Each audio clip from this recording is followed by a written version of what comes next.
Courses et régates, une émission et un podcast de Nicolas Venance pour ActuNautique Yachting Art. Bonjour et bienvenue à vous sur Courses et régates, un courses et régates en direct depuis le PC Course de la Route du Rhum 2022. Je vous propose de rencontrer Cyril Duchesne, météorologue, météo-consulte de cette Route du Rhum, pour nous parler du décalage de 3 jours du départ de la course. Bonjour Cyril. Bonjour Nicolas. Alors Cyril, était-ce bien nécessaire de décaler de 3 jours le départ de cette course, de cette Route du Rhum quand même? Ah oui, on a eu une grosse pression, hein, Nicolas, parce que c'est vrai que décaler une Route du Rhum, c'est pas rien. C'est la première fois que ça arrive. Et quand il y a 138 skippers qui attendent le départ, il y a une certaine impatience. Mais là, on les a sentis soulagés. Parce qu'il ne faut pas oublier qu'ils travaillent la météo avant de partir et qu'ils ont bien vu que la situation était bien corsée. Et effectivement, elle est difficile. Regarde, Cyril. Voilà, ils auraient dû partir il y a à peu près 1h30. Il y a grand beau temps aujourd'hui sur Saint-Malo, mais qu'est-ce que c'est que ça? Alors attention Nicolas, ça ne concernait pas la météo du départ, mais la météo quelques heures après le départ, sur la pointe bretonne. C'est pas tout à fait la même météo à Saint-Malo qu'à Ouessant ou la mer d'Iroise. Alors je vais essayer d'expliquer pourquoi. En carte. Parfait, oui. Alors regardez, on a ici une dépression très creuse, elle est loin de nous quand même, mais c'est une ancienne tempête tropicale qui est remontée vers le nord et qui a généré une forte houle qui a traversé l'Atlantique.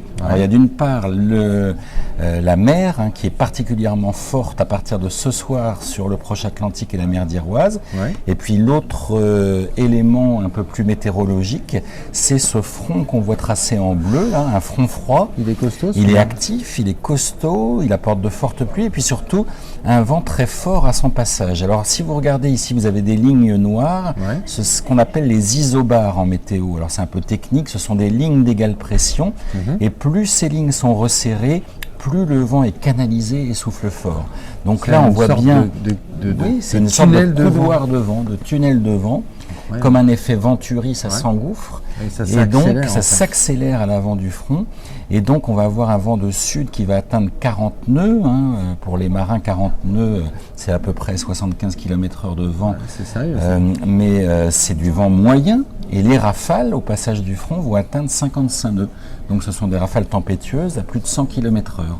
Donc avec des conditions de vent fort et une forte houle qui arrive par l'ouest avec des vagues de 6 à 7 mètres, vous doutez bien que, peut-être pour les plus gros, les plus aguerris, ça va aller, mais pour pas mal de classes de bateaux où c'est quand même plus fragile, eh bien là, ça devient très compliqué et même périlleux. Périlleux, d'autant qu'en plus, les vagues sont très courtes.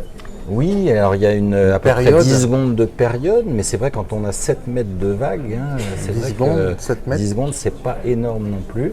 Donc effectivement, et en plus avec cette houle qui vient de l'ouest, on a ce qu'on appelle la mer du vent. Alors la mer du vent, qu'est-ce que c'est? Quand on a le vent sur place qui souffle fort, eh bien ça lève aussi des vagues.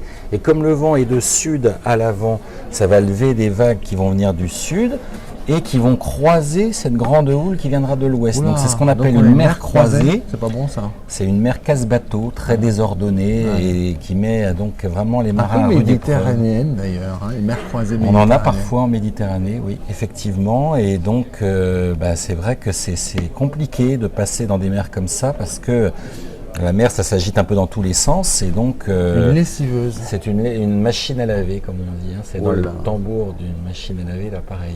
Donc, c'est pas agréable.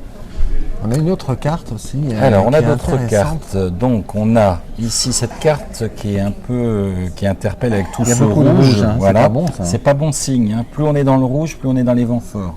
Donc là, vous voyez qu'il y a toute une zone à traverser de vent à 40 nœuds. Donc si c'était très fin, ça ne serait pas durable, mais là c'est quand même assez durable. C'est épais. Donc voilà, ils vont rester un moment dans le dur, comme on dit. C'est pas un simple passage de quelques minutes ou 1 heure ou 2, c'est plusieurs heures. Et puis ils avaient 2 routes, deux options de route. Oui, il y avait deux options de route, mais de toute façon, il y a une option nord ou une option plus sud-ouest, mais de toute façon, comme le front il progresse d'ouest en est, il n'y a pas d'échappatoire possible de cette première perturbation. C'est ça aussi qui a fait un peu pencher la balance, c'est qu'on ne peut pas échapper à ce front qui traverse l'ensemble de la flotte. Alors, reporter à mercredi, c'était indispensable. C'était une sage décision. J'ai une dernière carte, Nicolas, si vous permettez. C'est la carte de la hauteur de mer totale. Donc la hauteur des vagues. Et on voit bien que ça arrive de loin et ça arrive jusqu'en Bretagne, avec à peu près 6 mètres de hauteur de vague ici sur la pointe bretonne, et puis 7 à 8 mètres en allant un peu plus au large. Ah oui, parce que quand c'est orange clair, ça fait quand même 6 mètres. Oui, ça fait quand même 5 à 6 mètres, le orange clair. Donc, vous voyez que dans le golfe de Saint-Malo, on est complètement à l'écart. Tout va bien, Tout va bien, on voit bien la mer ici. On est abrité en fait de cette houle. Mais c'est pas le même cinéma du côté de la mer d'Iroise. Et alors mercredi, ça va se passer comment? On va vers le mieux, j'ai des bonnes nouvelles. Regardez cette belle carte. Déjà, il y a moins d'isobars. Il y a moins d'isobars. Regardez, comme je vous avais dit, plus c'est rapproché, plus c'est fort. Et bien là, les isobars, qu'est-ce qu'ils font? Ils s'écartent. Donc là, ça veut dire que le vent sera beaucoup plus modéré. Et puis les perturbations, elles sont loin sur l'Atlantique. On en voit une ici. À nouveau, mais c'est très très à l'ouest. Donc nous, on est plutôt sous la protection d'un anticyclone qui regonfle ici par le sud-ouest.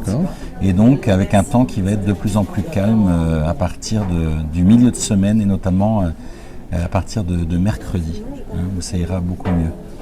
Donc très bénéfique, on va avoir une belle accalmie. Donc maintenant, on va pouvoir lâcher les fauves. Et il y aura quoi comme vent?